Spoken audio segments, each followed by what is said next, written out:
Welcome back to my YouTube channel. आप सब लोग अच्छे से होंगे। तो आज का जो हमारा टॉपिक है वो है साइकोलॉजी के बारे में। साइकोलॉजिकल फैक्टर्स क्या है हमारे खाने के बारे में, और साइकोलॉजिकल फैक्टर्स हमारे खाने में क्यों इम्पोर्टेंट है। जैसे इससे पहले हमने इम्यून सिस्टम के बारे में बात की थी, तो वो हमारा फिजिकल हेल्थ के बारे में था, मतलब कि हमारी बॉडीज कैसे करती है काम। तो मेंटल हेल्थ भी तो हमारा ज़रूरी है, हमारे मेंटल हेल्थ भी उतना ही ज़रूरी है जितना हमारा फिजिकल हेल्थ हमारे लिए ज़रूरी है। तो नए साल में हम लोग एक नई शुरुआत करते हैं साइकोलॉजी के बारे में पढ़ के। पहले साइकोलॉजी हम लोग किस चीज़ को कहते हैं, पहले हमें साइकोलॉजी के बारे में इतना पता होना चाहिए। अगर हम लोग साइकोलॉजिकल फैक्टर्स बोल रहे हैं तो पहले साइकोलॉजी क्या होती है।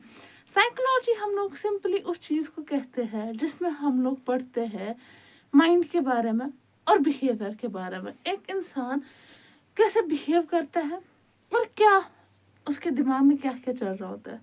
जैसे साइकोलॉजिस्ट होता है, वो हमारा माइंड रीड कर रहा होता है, ठीक है। तो आज हम उस चीज़ के बारे में बोलते हैं कि साइकोलॉजिकल फैक्टर्स हमारे खाने में क्या है। आप लोग सोच रहे होंगे कि न्यूट्रिशन में साइकोलॉजिकल कैसे आ गया। साइकोलॉजिकल वैसे ही इम्पोर्टेंट है हमारे लिए, जैसे आई ऑलरेडी मेंशन्ड कि जैसे हमारे लिए फिजिकल हेल्थ हमारे लिए ज़रूरी है। जब हम बोलते हैं कि हमें न्यूट्रिएंट्स खाने चाहिए, ऐसे खाने चाहिए, वो खाना चाहिए, ये खाना चाहिए, तो उसी हिसाब से आज हम लोग करते हैं साइकोलॉजिकल फैक्टर्स के बारे में बात। तो हम लोग पहले करते हैं 5 साइकोलॉजिकल फैक्टर्स के बारे में बात। पहला जो है वो है टेस्ट प्रेफरेंसेस। देखिए, मैं आपको बोलूँगी, जैसे एग्जाम्पल, डिफरेंट इंसानों को डिफरेंट खाना पसंद होता है। कोई ज़्यादा मीठा खाता है, कोई ज़्यादा तीखा खाता है। उसी का मतलब है कि टेस्ट प्रेफरेंस, टेस्ट वेरी करते हैं। मेरे को एक चीज़ पसंद होगा, ज़रूरी नहीं है कि आगे वाले पर्सन को भी वो चीज़ पसंद हो। मेरे को तीखा पसंद है, ज़रूरी नहीं है कि आगे वाले इंसान को भी तीखा पसंद हो। जहाँ पे हम लोग वेरी करते हैं डिफरेंट टेस्ट को, उसको बोलते हैं टेस्ट प्रेफरेंस, जहाँ पे एक ही टेस्ट ना रहा। उसके बाद आता है इमोशनल ईटिंग। इमोशनल ईटिंग हम लोग किस चीज़ को कहते हैं। इमोशनल ईटिंग हम लोग उस चीज़ को कहते हैं जिसमें हमारे इमोशंस जुड़े होते हैं। हम लोग ज़्यादा खुश होते हैं या ज़्यादा स्ट्रेस में होते हैं कभी, तो हम लोग किस तरीके का खाना खाते हैं। तो फर्स्टली हम लोग अगर ज़्यादा खुश होते हैं तो हम लोग बोलते हैं वो भी खाएंगे, ये भी खाएंगे, ये भी चलेगा, ठीक है। जब हम स्ट्रेस में होते हैं ना, तब हमें चाहे जो दे दे आगे खाना वो खा लेते हैं मेजॉरिटी।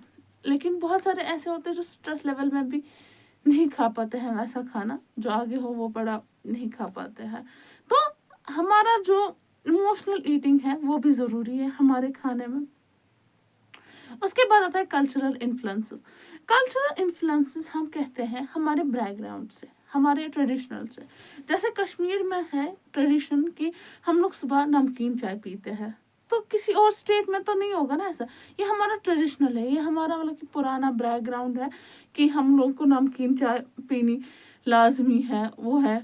तो आजकल तो ये ट्रेंड भी धीरे धीरे खत्म हो रहा है, लेकिन है कहीं ना कहीं ट्रेडिशनल वे है हम लोगों का। उसके बाद आता है सोशल प्रेशर। सोशल प्रेशर मतलब अगर आपका कोई दोस्त कोई खाना खा रहा है, या फ्रेंड या फैमिली मेंबर कोई खाना खा रहा है, ठीक है, तो आप भी उस सोशली एक्सेप्ट कर रहे हो वो खाना, ठीक है। आप भी सोचो चलो ठीक है ये खा रहा है, मैं भी खा लेता हूँ, मैं भी ट्राई कर लेता हूँ।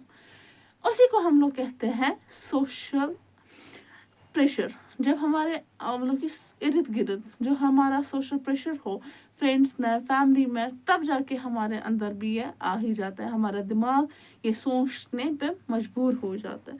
उसके बाद आता है एनवायरनमेंट। एनवायरनमेंट हम लोग किस चीज़ को कहते हैं। एनवायरनमेंट हम लोग कहते हैं सराउंडिंग्स को, जो हमारे इर्द गिर्द हो। जैसे हम लोग सुबह चाय पीते हैं, उसके बाद हम लोग लिप्टन चाय पीते हैं 11-12 बजे, उसके बाद खाना हो गया, उसके बाद शाम को नमकीन चाय और होगी, फिर खाना हो गया। तो ये हमारा क्या बन गया है, एनवायरनमेंट। हमारा रहन सहन ऐसा बन चुका है, हम इस चीज़ को अब ये नहीं कर सकते, दुकार नहीं सकते, हम लोग ये चीज़ कंटिन्यूअसली कर रहे हैं, उसको कहते हैं हम लोग एनवायरनमेंट। होपफुली आप लोगों को ये 5 फैक्टर्स समझ में आए होंगे। अगर कहीं पे भी कोई भी डाउट हो प्लीज़ आप लोग मेरे कमेंट सेक्शन में बताइएगा, और अगर आप लोग किसी और चीज़ के बारे में वीडियो चाहते हैं तो प्लीज़ बताइएगा। तो होपफुली आप लोगों को ये समझ आए। प्लीज़ आप लोग तब तक मुझे लाइक सब्सक्राइब चैनल को कीजिएगा, और अगर कहीं पे भी कोई डाउट हो तो प्लीज़ मेरे कमेंट सेक्शन में आप लोग बताइएगा। तब तक के लिए फ़ी अमानिल्लाह। वेलकम है।